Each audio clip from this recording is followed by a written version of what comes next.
ఓం శ్రీ సాయిబాబా జీవిత చరిత్రము నిత్యపారాయణ గ్రంథము ఆదివారం 4వ రోజు పారాయణ.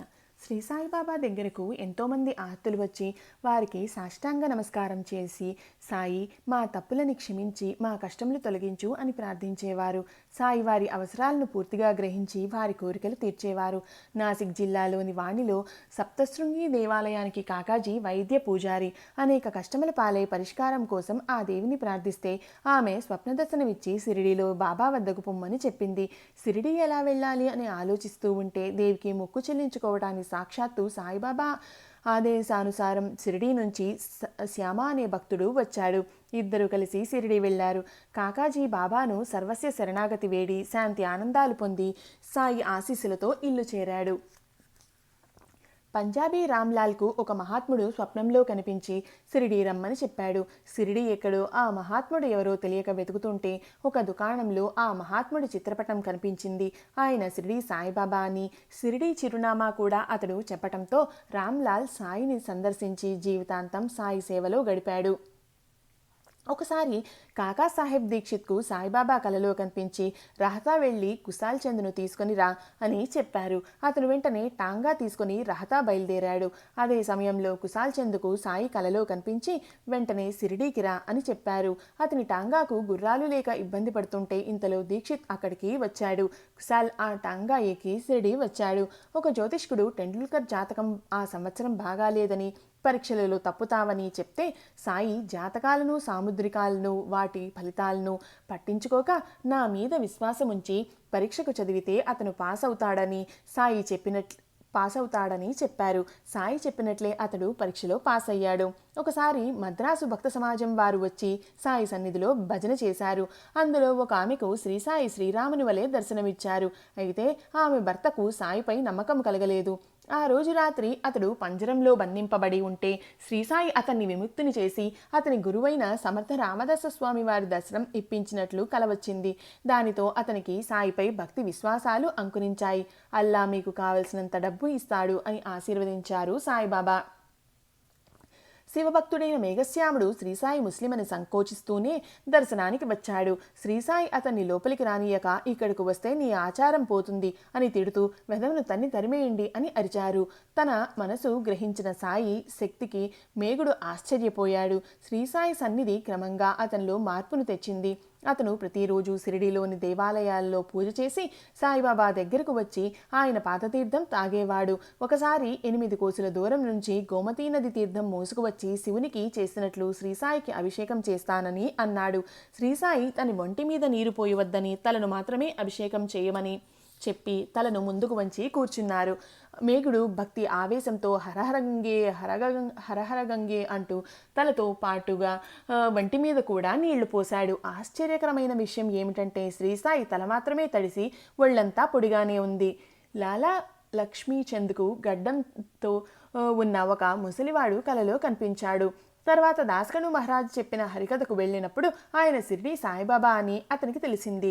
శ్రీసాయిని దర్శించాలని ఆతృతతో అతను 15 రూపాయలు అప్పు చేసి సిరిడి వచ్చాడు. శ్రీసాయి అతన్ని ఆశీర్వదించి అప్పు చేసి రావటం దేనికి అన్నారు. శ్రీసాయి సర్వజ్ఞతకు, ప్రేమకు, తనకిచ్చిన నిదర్శనాలకు లక్ష్మీచంద్ తృప్తి చెంది నిజమైన సాయి భక్తుడిగా జీవించాడు. శ్రీరామ భక్తుడైన ఒక రామదాసి కొన్నాళ్లు సాయి సన్నిధిలో ఉంటూ ద్వారకామయిలో కూర్చుని విష్ణు సహస్రనామ పారాయణం చేసేవాడు. శ్రీ సాయి ఒకరోజు రామదాసిని పిలిచి సోనాముఖి ఆకు తీసుకుని రమ్మని బయటకు పంపారు. అతను వెళ్ళగానే సాయి అతని పుస్తకం తీసుకుని శ్యామ అనే మరొక భక్తునికి ఇచ్చారు. రామదాసి వచ్చి పుస్తకం తనకిమ్మని శ్యామాని అడిగాడు. బాబా ఇమ్మంటే ఇస్తానన్నాడు శ్యామ. రామదాసి కోపంతో మండిపడి పుస్తకం ఇవ్వకపోతే తల పగలగొట్టుకొని అక్కడే చస్తానన్నాడు. అప్పుడు సాయి కలగజేసుకొని, ఓ రామదాసి, ఎందుకలా పోట్లాడుతున్నావు? ఏం రామదాసివయ్యా నువ్వు? రామదాసి అన్ని విషయాలలో నిర్లిప్తుడుగా ఉండాలి. అన్నిటిపైన మమత కాక సమత ఉండాలి. నీకు కంఠస్థం వచ్చిన పుస్తకాన్ని వదలలేని వాడివి. సర్వస్వం ఎలా పరిత్యజిస్తావు? సన్యాసం ధర్మంలో ఉన్న నీ ప్రవర్తన ఎలా ఉండాలో ఆలోచించు అంటూ మధురమైన కంఠంతో అతనికి నచ్చజెప్పారు. రామదాసి తనలోని లోపం ఏమిటో గ్రహించాడు, సరిదిద్దుకున్నాడు, శాంతించాడు. గోపాలరావు నారాయణ్ అంబాదేకర్ ప్రతి సంవత్సరం షిరిడీ వచ్చి తన కష్టసుఖాలు శ్రీ సాయికి చెప్పుకునేవాడు. ఒకసారి ఎన్నో కష్టాలు ముంచుకు వస్తే షిరిడీ వచ్చి ఆ రోజు రాత్రి బావిలోకి దూకి చావాలని నిర్ణయం చేసుకుని ఉంటే సగుణమేరు నాయక్ అనే భక్తుడు వచ్చి శ్రీ అక్కల్కోట మహారాజ్ అనే మరో మహాత్ముని చరిత్ర అతని చేతుల్లో ఉంచాడు. అంబాదేకర్ ఆ పుస్తకం తెరవగానే అందులో తనలాగే ఒక భక్తుడు కష్టాలకు లోనై బావిలో దూకితే శ్రీస్వామి వచ్చి అతన్ని బయటికి తీసి పుణ్య పాపాలు అనుభవిస్తే తీరిపోతాయి, లేకపోతే మరి జన్మలోనైనా వెంట రాక తప్పవు. అలాంటప్పుడు ఆత్మహత్య వలన ఉపయోగం ఏముంది? కష్టాలు శాశ్వతంగా నిర్మూలించుకోరాదా అని చెప్పిన భాగం వచ్చింది. అది సాయి సందేశమని గ్రహించిన అతను ప్రాణత్యాగం చేసే ప్రయత్నం మాని మరింత భక్తితో సాయినే సేవించాడు. సాయి ఆశీస్సులతో అతను జ్యోతిష్యంలో మంచి ప్రావీణ్యం సంపాదించి కావలసినంత ఆర్జించుకుంటూ సుఖశాంతులతో జీవించాడు. హరిశ్చంద్ర పితలే కొడుకు మూర్ఛవ్యాధితో బాధపడుతూ ఉంటే షిరిడీ తీసుకువచ్చారు. రోగిని బాబా పాదాల దగ్గర పెట్టగానే అతను కళ్ళు తేలవేసి స్పృహ కోల్పోయాడు. తల్లిదండ్రులు ఏడుస్తూ ఉంటే ఎవరికైతే నమ్మకం ఓర్పు ఉంటుందో వారిని తప్పక భగవంతుడు రక్షిస్తాడు అన్నారు సాయి. శ్రీసాయి చెప్పినట్లే కుర్రవాడు లేచాడు. అతనికి ఆరోగ్యం చేకూరింది. శ్రీసాయి పితలేకు 3 రూపాయలు ఇస్తూ పూర్వం అతనికి 2 రూపాయలు ఇచ్చానని, వాటితో పాటు వీటిని కూడా పూజించుకోమని చెప్పారు. పితలే చిన్న వయసులో శ్రీ అక్కల్కోట స్వామి దర్శనానికి తండ్రితో పాటు వెళ్ళినప్పుడు ఆ స్వామి అప్పుడు 2 రూపాయలు ఇచ్చారని అతని తల్లి చెప్పింది. మహాత్ముల చర్యలు ఒకరికొకరికి తెలిసే ఉంటాయి.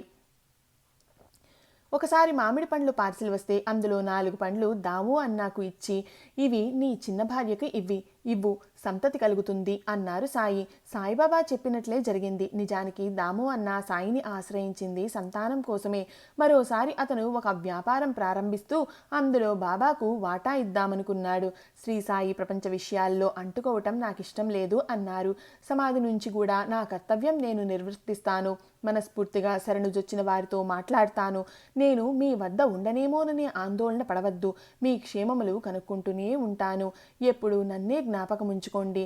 హృదయపూర్వకమైన నమ్మకం ఉంచండి. అప్పుడే మీరు మేలు పొందుతారు అనేవారు సాయి. ఒకసారి హేమత్ పంతు సాయిబాబా దగ్గరే కూర్చొని పాదసేవ చేస్తూ ఉంటే ఆయన కోట్లో నుంచి కొన్ని శనగలు రాలిపడ్డాయి. శనగలు ఎలా వచ్చాయా అని అందరూ ఆశ్చర్యపోతూ ఉంటే, ఈరోజు సంత కదా, శనగలు కొనుక్కొని తింటూ ఇక్కడకు వచ్చి ఉంటారు అన్నారు సాయి. హేమత్ పంతు కంగారుగా, బాబా లేని దుర్గుణాన్ని నాకు అంటగడుతున్నావు. పక్క వాళ్లకు పెట్టకుండా ఒక్కడినే నేను ఎప్పుడూ ఏమీ తినను. ఇన్నాళ్ల బట్టి షిరిడీలో ఉన్నప్పటికీ నేను ఒక్కసారి కూడా సంతకు వెళ్ళలేదు. శనగలు ఎప్పుడు కొన్నాను, ఎప్పుడు తిన్నాను అన్నాడు. అవునవును నిజమే, దగ్గరున్న వారికి పెడతావు. ఎవరూ దగ్గర లేకపోతే నువ్వు నేను ఏం చేయగలం? సరే గాని నువ్వు ఏదైనా తినేటప్పుడు నేను గుర్తొస్తున్నానా? నేను నీ చెంతనే ఎప్పుడూ ఉండలేదా? తినడానికి ముందు నాకు పెడుతున్నావా చెప్పు అన్నారు. సాయి సేవలో నిరంతరం గడిపే శ్యామకు ఒకసారి పాము కరిచింది. అందరూ విఠోబా ఆలయానికి అతన్ని తీసుకుపోయి చికిత్స చేయిద్దామనుకుంటే ఎంతో బాధతో విలవల్లాడుతూ కూడా నాకు వైద్యుడు దైవము కూడా సాయిబాబాయే అంటూ బాబా ఉండే మసీదుకు పరిగెత్తాడు శ్యామ. విషం శరీరమంతా వ్యాపించింది. మరణం తప్పదు అనుకున్నారు అందరూ. బాబా అతన్ని చూడగానే, ఓరి దుష్టబ్రాహ్మణుడా, మసీదు మెట్లెక్కావో జాగ్రత్త, పొమ్ము కిందకు పొమ్ము అని గర్జించారు. ఆశ్చర్యకరమైన విషయం ఏమిటంటే సాయి అలా గర్జించగానే పాము విషం దిగిపోయి బాధ తగ్గిపోయి శ్యామ జీవించాడు. ఒకసారి దాసగనులో జ్యోతిందర్ తర్కడ్ పల్లెటూరు వెళ్ళాడు. అక్కడ దాసగను సాయి ఫోటోను అలంకరించి హరికథను ప్రారంభించబోతుంటే బిల్లులు నాయకురొకరు వచ్చి, ఇక్కడ హరికథ వద్దు, మా యువకుడు మరణించాడు అన్నాడు. సాయి ఫోటోను చూసి, ఈ దొంగ సాధువు ఎవరు అని ఆ నాయకుడు ప్రశ్నించాడు. గను సాయిని గురించి చెబుతూ, ఈయన దొంగ సాధువు కాదు, దుఃఖములు తొలగించడానికి అవతరించిన భగవంతుడు అన్నాడు కోపంగా. అయితే మా యువకుణ్ణి బ్రతికించమను అన్నాడు బిల్లనాయకుడు. వెంటనే దాసగను ముందు వెనక ఆలోచించకుండా, నా బాబా మీ కోరిక నెరవేరుస్తాడు అనేశాడు. ఆ తర్వాత ఏం చేయాలో తెలియక జ్యోతిందర్ వైపు బిక్కమొహంతో చూశాడు. జ్యోతిందర్, ఇది నువ్వు ఇచ్చిన అభయం కాదు, బాబా నీ చేతితో ఇప్పించారు అని సాయి రహం నజర్ కర్నా అను మనస్ఫూర్తిగా గానం చేయమన్నారు. దాసగను అలా చేయసాగాడు. మృతునిలో కదలిక వచ్చింది. కొద్దిసేపటికి జీవం వచ్చి లేచి కూర్చున్నాడు. ఆ బిల్లులు గణంతో షిరిడీ వచ్చి సాయిని ఆరాధ్య దైవంగా కొలిచారు.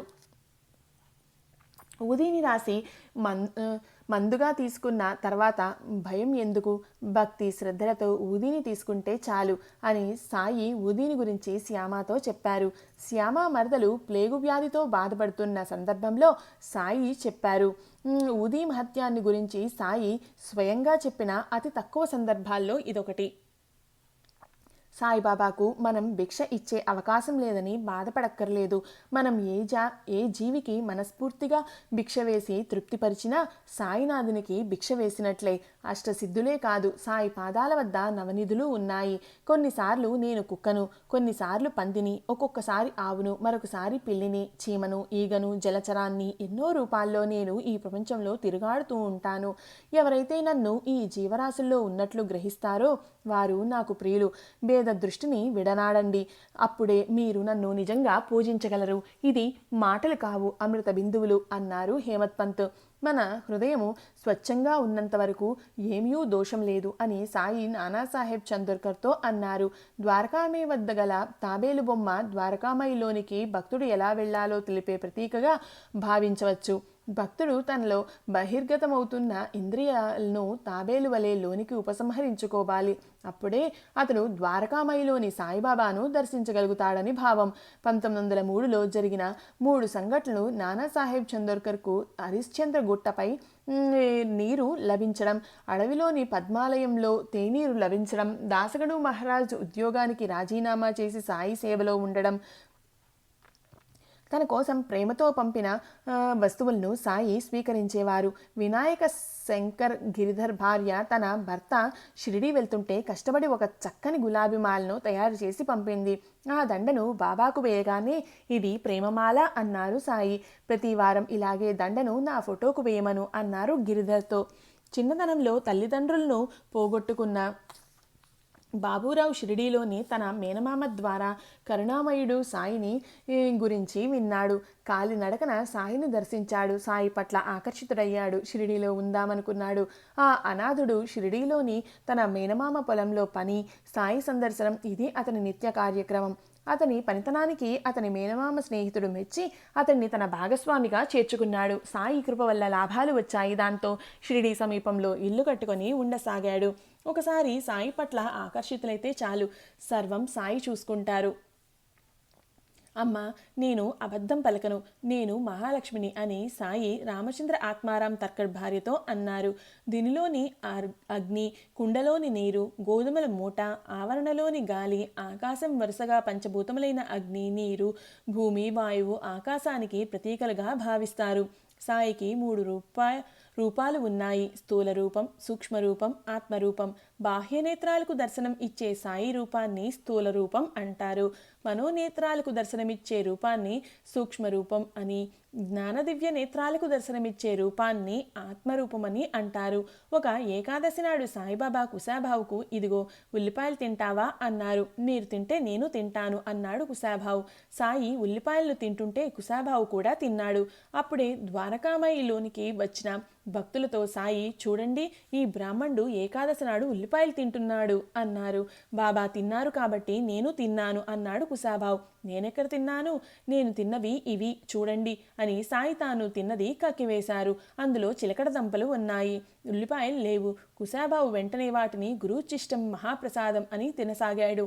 అతడు జుగుప్స చెందలేదు. అతను తింటుంటే సాయి కోపంగా కాసేపైనా తర్వాత సాయి హృదయం ద్రవించింది. ఇదిగో, నువ్వు నన్ను తలుచుకోగానే ఈ క్షణం నుంచి దునిలోని ఊదే నీ చేతుల్లోకి వస్తుంది. కోరిన వారికి ఉచితంగా ఇవ్వు అని, ఇది అందరికీ శుభం చేకూరుస్తుంది అన్నారు సాయి. కుశాభావు గురుభక్తికి మెచ్చుకొని, సామాన్యంగా సాయిబాబా కఫ్నీని మార్చినప్పుడు అక్కడున్న పేద ఫకీర్లకు, సాధువులకు కూడా కొత్త కఫ్నీలను పంచేవారు. రామచంద్ర సీతారాం దేవ్ అక్కల్కోటకు పోదామనుకున్నాడు. అమీర్ శక్కర్ అతనితో, నువ్వు షిరిడీ సాయిని దర్శించిన తర్వాత అక్కల్కోటకు వెళ్ళు, షిరిడీ అక్కల్కోటకు వెళ్లే దారిలోనే కదా ఉంది అన్నాడు. అతడు తన స్నేహితుడు కోరినట్లు షిరిడీలో దిగి సాయి దర్శనం చేసుకున్నాడు. అప్పుడు సాయిబాబా అతనితో, నువ్వు అక్కల్కోటకు తప్పకుండా వెళ్ళాలి అన్నారు. సాయిబాబా మనసును గ్రహించిన అంతర్జ్ఞానిగా రామచంద్ర సీతారాం దేవ్ భావించాడు. అప్పటి నుంచి సాయి భక్తుడు అయ్యాడు. షిరిడీలో జోగ్ ఎంతో పవిత్రంగా ఆదర్శవంతంగా జీవించాడు. జోగ్ దంపతులు రోజు ఉదయం 3 గంటలకు నిద్రలేచి బావి నుంచి నీరు తోడుకొని స్నానం చేసేవారు. జోగ్ సంధ్యావందనం, పూజ, అర్చన చేసేవారు. ఉదయం ఆరతికి వచ్చేవాడు. సాయితో లెండీకి వెళ్ళడం లేదా భగవద్గీత చదవడం, బాబాకు నైవేద్యం తయారు చేయడంలో సాయం చేసేవాడు. మధ్యాహ్నం ఆరతి తర్వాత సాయి పంపిన అతిథితో కలిసి భోజనం, 3:30కు ద్వారకామాయి వెళ్ళడం, సాయంకాలం వరకు పారాయణ, చావడిలో ఆరతి ఇవ్వడం మొదలైన పనులు చేసేవాడు. మనవంతు కృషిని మనం చేస్తే సాయి ఆశీస్సులు లభిస్తాయి. ఓం శ్రీ సమర్థ సద్గురు సాయినాథ్ మహారాజ్ కి జై. శ్రీ సాయిబాబా, నీ పాదాల వద్ద నా శిరస్సు ఉంచి శరణు వేడుతున్నాను. నీ కృప వల్ల ఆదివారం 4వ రోజు పారాయణ పూర్తి చేశాను. నన్ను అనుగ్రహించి ఆయురారోగ్య ఐశ్వర్యాలు, శాంతి ఆనందాలు, భక్తి విశ్వాసాలు ప్రసాదించండి బాబా. ఓం శ్రీ సమర్థ సద్గురు సాయినాథాయై నమః. శాంతి శాంతి శాంతి. 4వ రోజు పారాయణం సమాప్తం.